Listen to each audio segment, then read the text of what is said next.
So thank you so much for having us. I'm Brunhilde Felding at the Scripps Research Institute. I have a research lab here. I'm an associate professor, and the focus of our research is mechanisms of cancer metastasis. Say your name and what you do, who you are. Sure, Deborah Scott. I'm a partner and chef with the Cohn restaurant group. I'm Kerri Verbeke Kapich. I'm the Senior Vice President of Marketing at the San Diego Tourism Authority. I've been here for 17 years now, promoting San Diego. Hi, I'm Sarah LaBeouf. I'm a graduate student at the Scripps Research Institute. I'm Candace Ely. I'm the Director of Public Relations. I started out as a public relations manager, and with Kerri's help and leadership, I have recently grown into the role of Director of Public Relations. I'm Jen Jones. I'm one of the sous chefs here at Costa Rica. Stop giggling.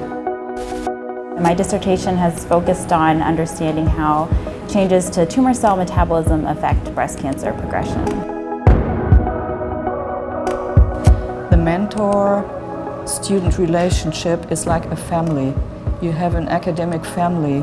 I love that aspect of my job, mentoring people. I love seeing people with passion. It is invigorating, I tell you that. In the process, I don't feel that I'm getting older, because I constantly have new people coming into my lab who are young. The people that come into the kitchen, and that's going to be their life work. Those are the people that I really pay attention to. And who enrich me with that, and enrich me with their personality. So Candace, I think, has just such a talent and a spark and a drive. She's also very honest in terms of saying, this is something that I'm not quite sure about.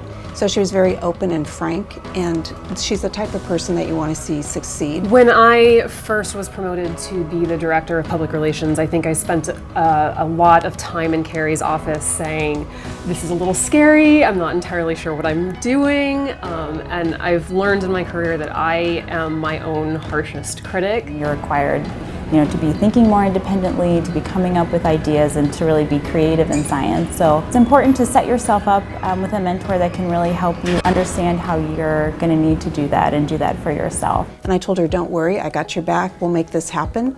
I'm asking you to do big things and hard things, but I know you can do it. And she just exceeded all my wildest expectations. It's just those people like Jen who have passion, and I see that spark in their eye, and I know one day they'll be the ones that'll carry on. If I see someone like her who has such clear goals and has a clear mission, and who is, so gifted in actually learning all she needs to do, then I step back and take myself out of the picture as much as I can to let her flourish and do her thing. But I'm there for her, to guide her and to guard her. And that relationship will always be there.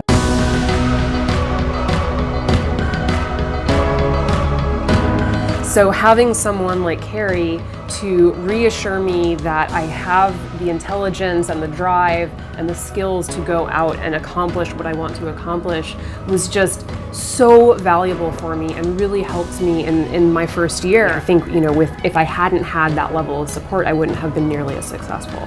They bring this joy of the youth, right, which is invigorating and which is important for science too, which helps me to open my mind and keep it open. So I want to thank you for that. I immerse myself in everything that I do. I always want to grow and develop in different ways as a chef and as a person. Every idea, every change, she has her heart and soul into it. And that's what I've always looked up to and was willing to follow along with it because she does care so much. So in other words, what we have established here during this time, I will always be here for her throughout her career as much as I can. So, that's very precious to me also as a mentor.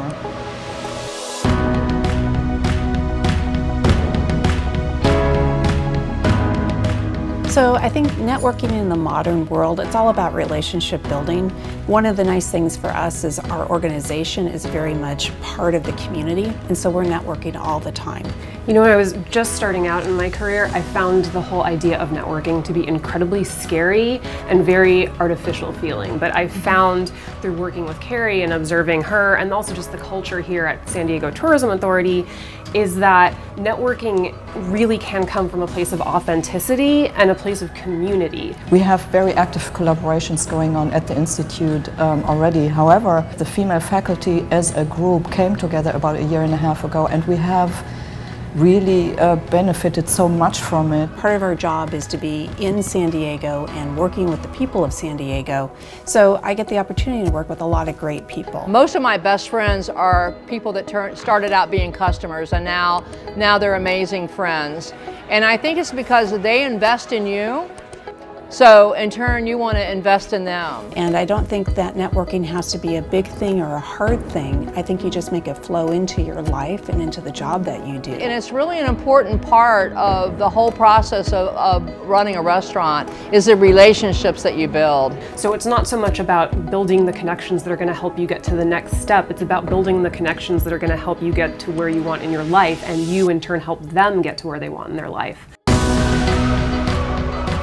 This female faculty group is not only a group to connect the individual projects and to work together and to collaborate, but also to solve problems together.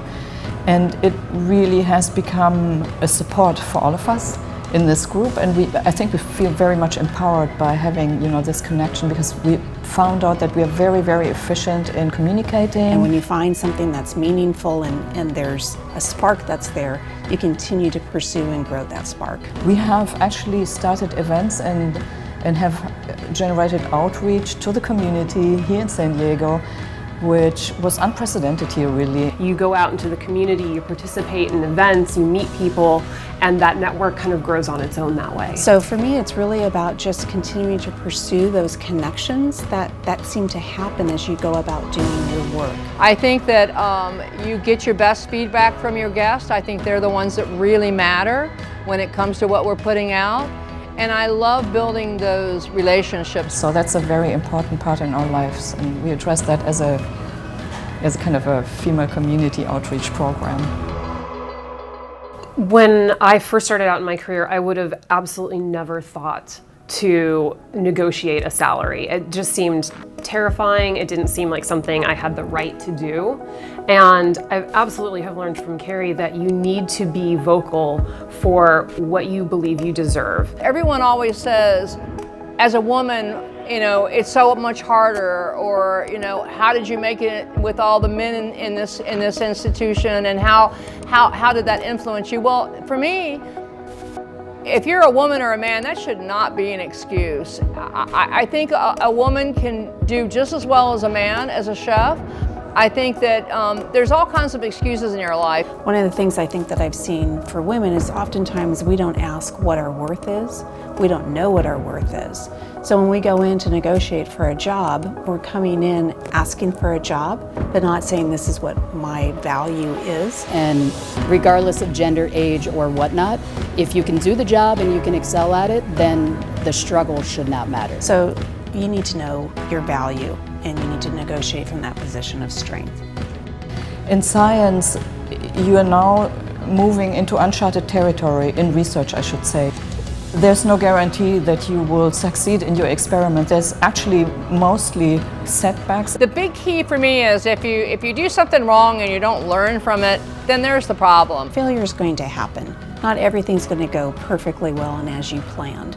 So it's a part of life. So first of all, not to be so afraid of failure, but you definitely need to own your failures. I would not say the failure, but in the way that things may not necessarily work out the way you expect.